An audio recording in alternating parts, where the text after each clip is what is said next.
हटो यहाँ से जालिम, इन बेजुबानों को हाथ मत लगाना। जब तक रानू के पंखों में जान है तुम इनका शिकार नहीं कर सकते।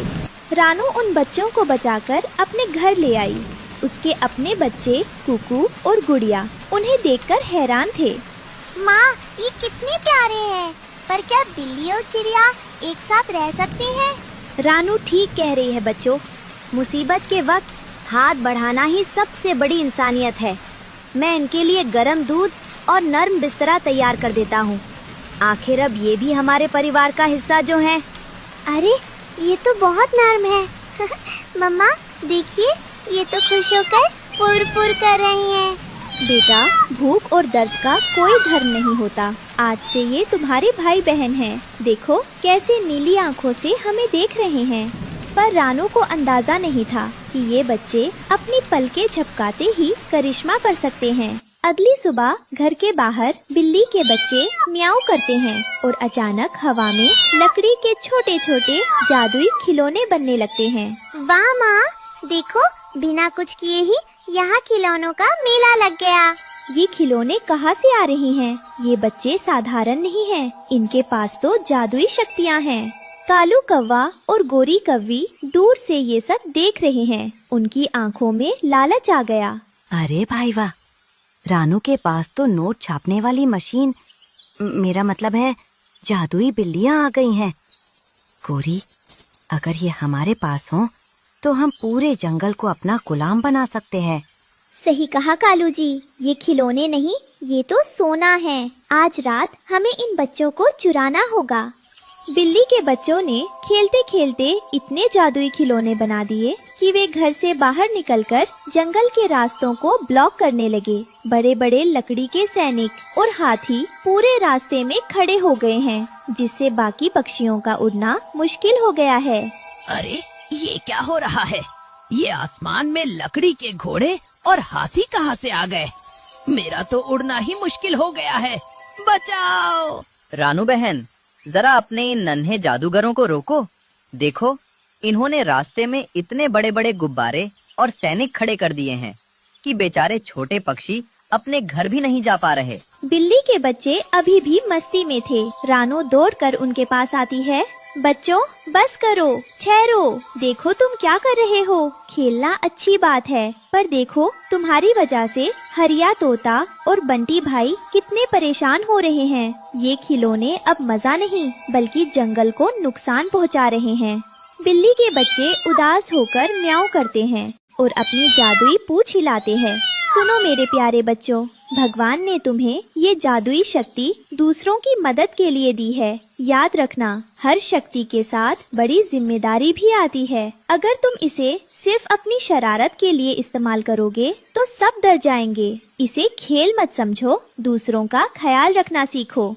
रात के साए में कालू और गोरी चुपचाप रानू के घर में घुसे। उन्होंने एक बोरी में बिल्ली के बच्चों को भर लिया।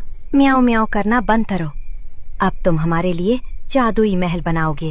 रानू सुबह उठी तो देखा कोना खाली है। वो पागलों की तरह यहाँ वहाँ उड़ने लगी। कहाँ गए मेरे बच्चे? टुन्नू जी, जल्दी जागिए, कोई हमारे जादुई मेहमानों को ले गया है। उनके बिना जंगल पर मुसीबत आ जाएगी। ये पक्का उस कालू का काम है। कालू एक गुप्त अड्डे पर ले गया और बच्चों को डराकर जादू करने को कहा। बच्चों ने डर के मारे इतने खिलौने बनाए कि कालू खुद दबने लगा। अरे रुक जाओ, मुझे घर चाहिए, कचरा नहीं। गोरी, ये तो हमें ही दबा देंगे। बड़े बड़े जादुई ब्लॉक कालू के ऊपर गिरने लगते हैं। रानू वहाँ पहुँचती है और कालू को मुसीबत में देखती है। कालू भाई, लालच का अंजाम यही होता है। बच्चों, डरो मत, अपनी माँ के पास आओ और इस जादू को वापस लो। बिल्ली के बच्चे म्याऊं करते हुए रानू की गोद में छुप जाते हैं।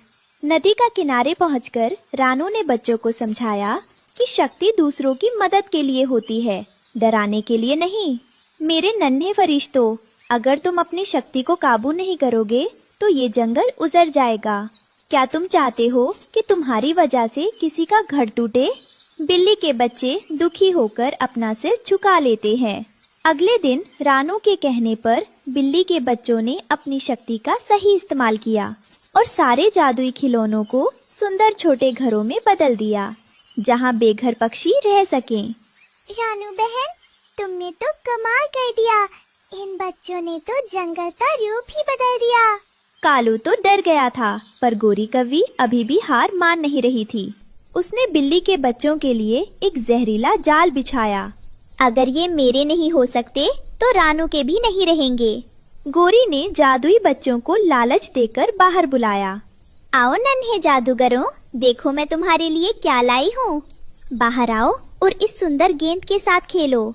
आज रात तुम्हें रानू की कैद से आजाद करके मैं अपनी रानी बनाऊंगी। बिल्ली के बच्चे उस चमकती गेंद को देखकर जैसे ही वे बाहर आए, एक भारी पिंजरा उन पर गिर गया। नहीं, गोरी रुक जाओ। उन मासूमों को छोड़ दो। ये तुम क्या अनर्थ कर रही हो? ये तुम क्या अनर्थ कर रही हो? वो बच्चे अभी बहुत छोटे हैं, उन्हें चोट लग जाएगी। देर हो गई रानू, अब ये जादुई बच्चे मेरे कब्जे में हैं।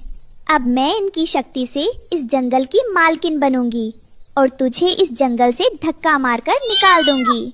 रानू ने बच्चों को बचाने के लिए तेजी से नीचे की ओर झपट्टा मारती है, लेकिन गोरी ने रानू को जोर से अपनी चोंच मारी। तुम इन्हें नहीं ले जा सकती, ये मेरी ममता की अमानत हैं। रानू गिर पड़ती है। बिल्ली के बच्चे अपनी आंखों से तेज नीली रोशनी छोड़ते हैं और गोरी डरकर भाग जाती है। रानू बेहोश थी, पर बिल्ली के बच्चों ने अपनी जादुई गर्मी से रानू को फिर से ठीक कर दिया। उन्होंने सीख लिया था कि अपनी शक्ति का इस्तेमाल अपनों की रक्षा के लिए कैसे करना है। अरे बिटिया की कसम, नेकी ही असली मरहम। याद रखना, ताकत सर पर चढ़ जाए तो विनाश लाती है और दिल में रहे तो दुआ बन जाती है। पर तभी आसमान से एक बड़ा सफेद उल्लू उतरा, जिसकी आंखों में एक अजीब सा राज था। रानू, इन बच्चों का असली घर ये जंगल नहीं बल्कि सितारों का लोक है और उन्हें लेने उनके असली माता पिता आ रहे हैं।